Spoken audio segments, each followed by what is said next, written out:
Coming to you from the Spit Studios in Vancouver, British Columbia, Canada, this is the Spit Sports Show. Another fantastic NFL Sunday. Even though the slate wasn't exactly as good as Week 13, we really have to appreciate every football Sunday we have, in my opinion. It really goes by so fast. We only have 18 Sundays a year where we get to watch football for eight hours, 8.5 hours. And the opportunities are slim in our lifetime, so we have to appreciate them even when they aren't the best. But one thing that was super interesting about yesterday was obviously the Bills-Rams game, the Chargers-Chiefs, with the Chiefs escaping with a win once again, and specifically the NFC West playoff race, which is something I want to get into today because this could turn into one of the most interesting interdivisional playoff pushes we have ever seen up to this point. So if you look at the NFC West right now, it stands like this. Seattle is sitting at 8-5. The Rams are at 7-6. Both the Cardinals and 49ers rounded out at 6-7. Now, what's so interesting about it is all four of those teams could legitimately make the playoffs and could make some noise, some more than others, but I think all four of those teams are capable of at least winning a playoff game when healthy and at full strength. But probably in all likelihood, only one of those teams is going to actually make it in. So the Commanders have the final wild card spot right now. They're sitting at 8-5. And with their schedule left being the Saints, Eagles, Falcons, Cowboys, I think worst case scenario, they get to 10 wins. I think they obviously should beat the Saints and Cowboys, and I wouldn't be surprised if they beat the Falcons at this point. So they'll probably end up with at least 10 wins, which should be enough to get them in, especially considering all of these NFC West teams have to play each other down the final stretch, which starts with this Thursday nighter, 49ers versus Rams, in which the Rams can pretty much end the 49ers season with a win.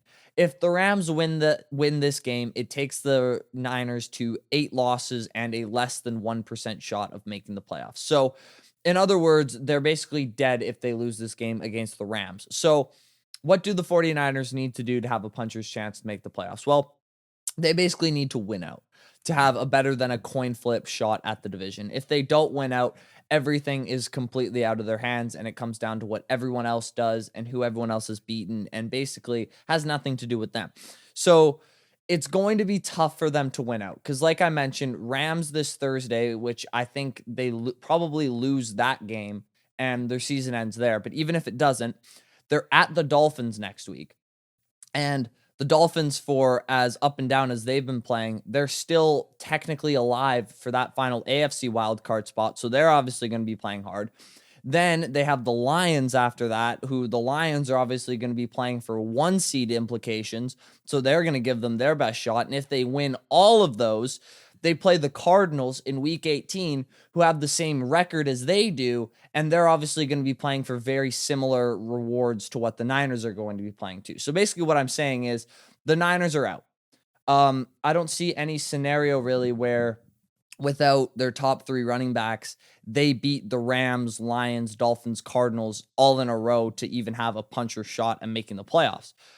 So that leaves the Cardinals, Rams, Seahawks, but the Cardinals have the same record as the Niners, you probably are saying.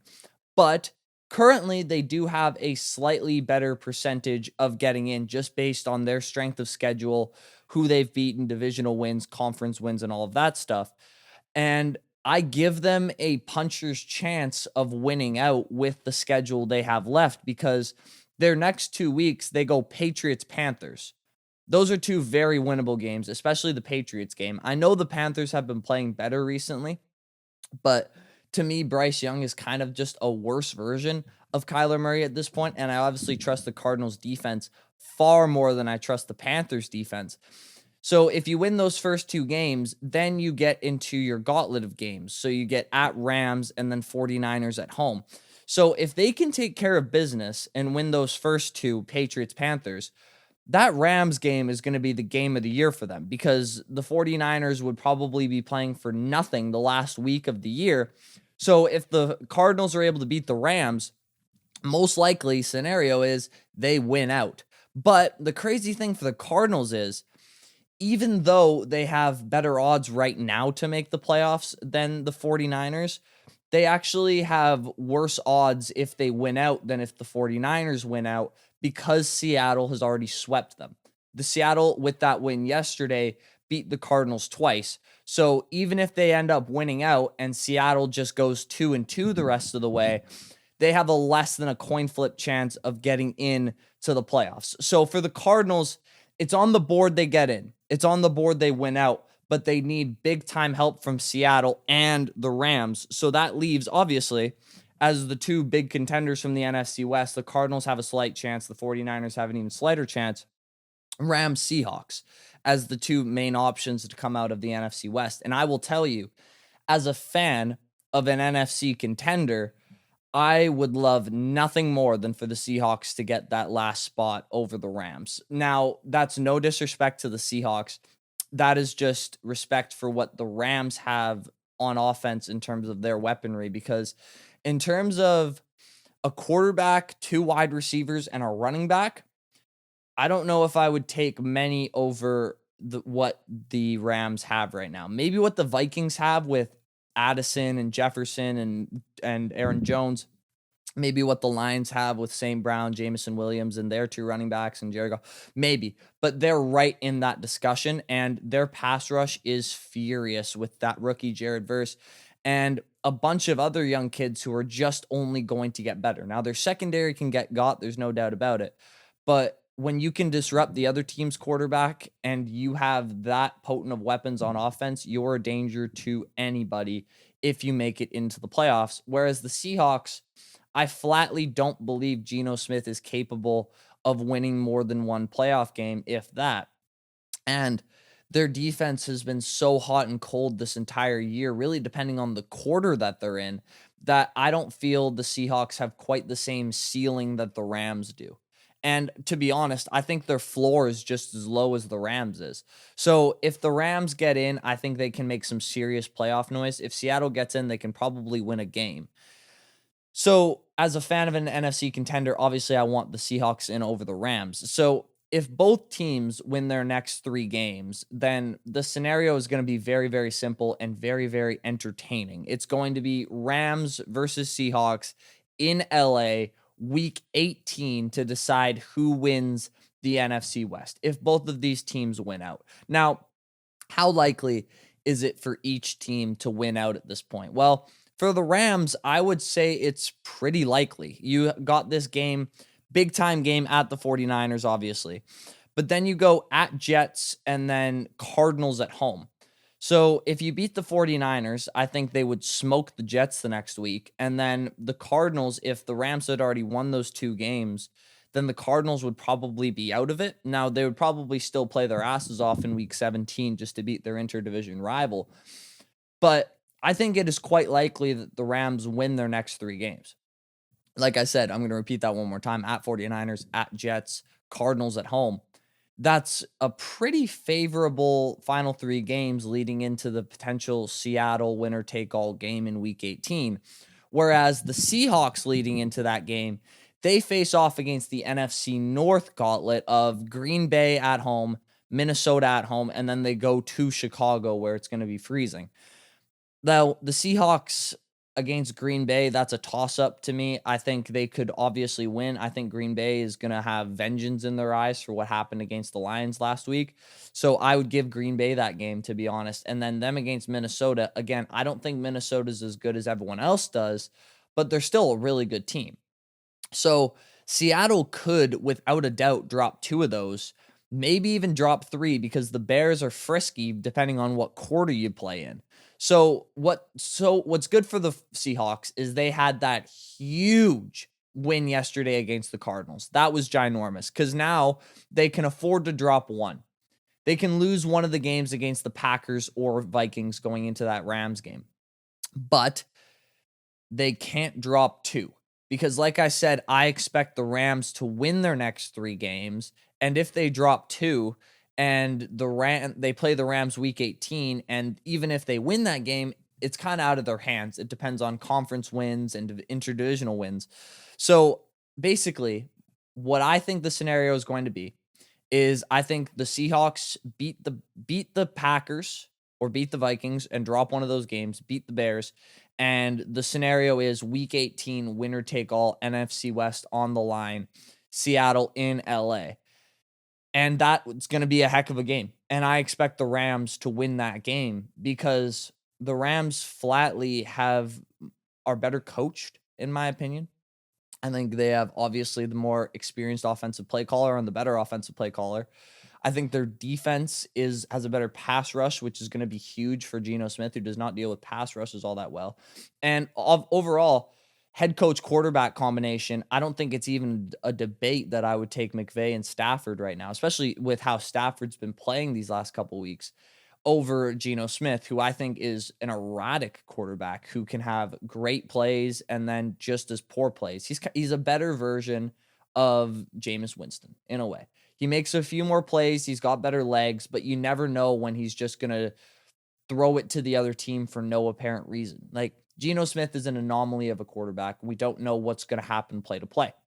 So I think the Rams win that week 18 game, but this NFC West race coming down the stretch is going to be something you want to keep your eye on because if any of these teams win out and make it into the playoffs, they're going to upset someone in the first round, probably one of those NFC North wildcard teams.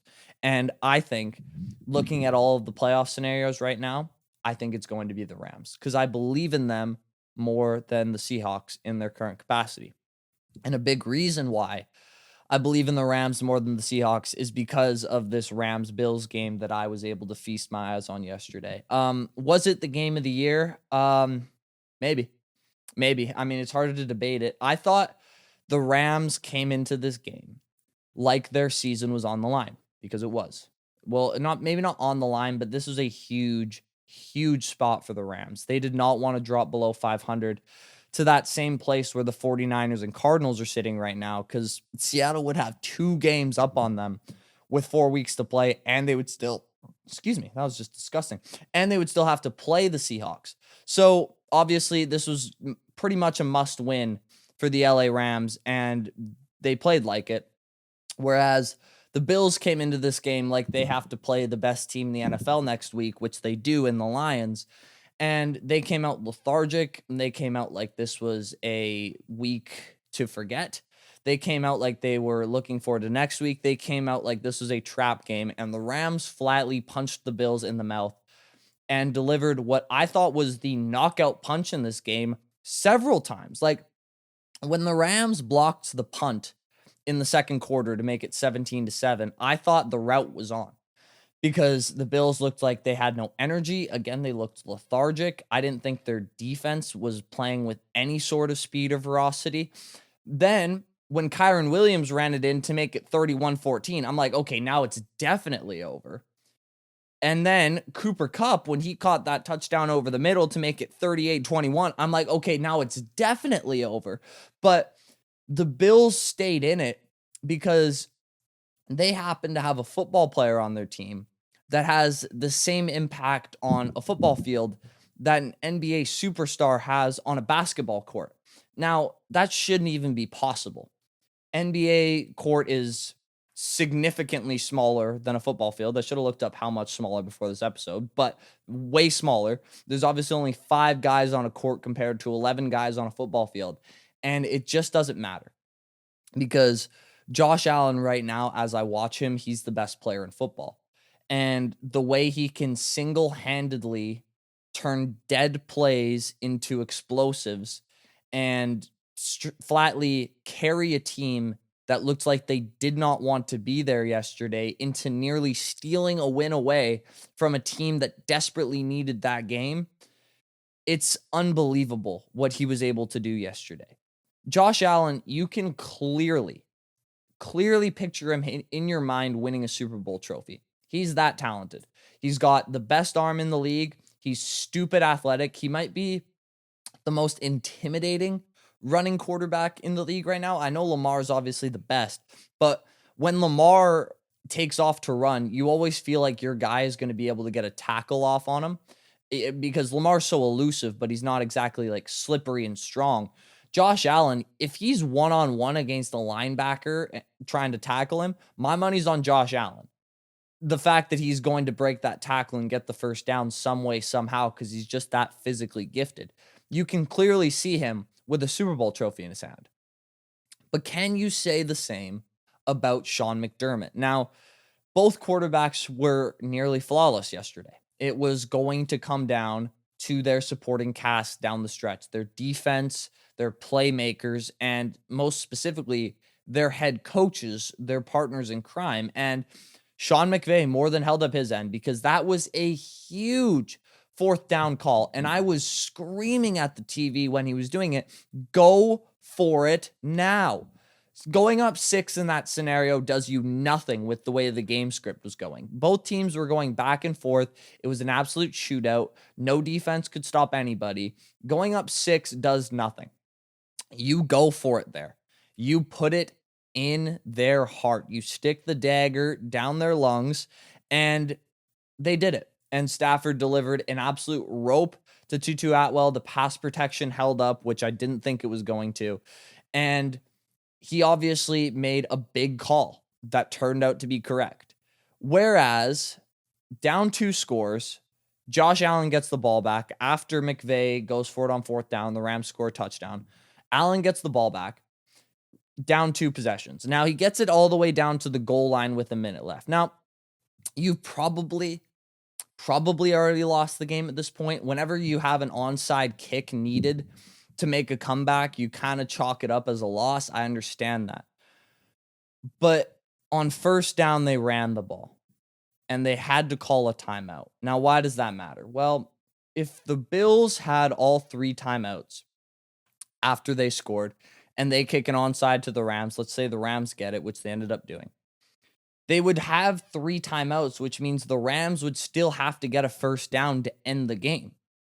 Whereas if you burn that timeout and you only have 2 left, the Rams were able to do exactly what they did, which is run the ball twice, run the ball a third time, bring it down to 7 seconds on the clock, punt the ball, let it bounce a couple times, and the game is over. The game's over. Like, I understand that you had a minimal chance to steal that game at that point.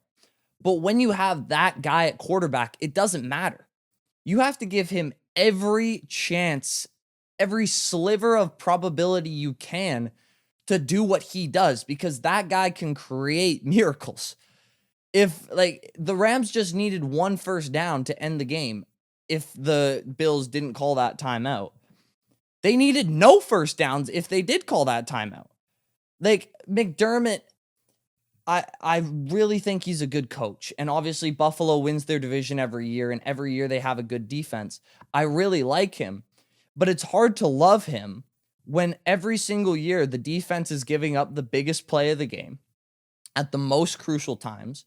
Add on to that all of the inside reports we've heard about his strange motivation tactics and his treatment of younger players. And it's hard for me to get totally behind him as the future of the head coach of the Buffalo Bills when you have the best franchise quarterback in the history of your franchise, or maybe any franchise. I don't think McDermott is the answer to the Josh Allen's career issue. If Buffalo doesn't win a Super Bowl with this guy, it is an abject, or whatever you want, jacked failure on everybody. Everybody. And do you feel confident that Sean McDermott is going to get the job done? I don't. I really, really don't. Because there are little decisions like that in every single close NFL game. And McVay ran it perfectly, and McDermott didn't give his quarterback a chance. McVay put the ball in Stafford's hands to win the game. McDermott took it out of Josh Allen's hands. Not even intentionally, just through his own negligence of clock management.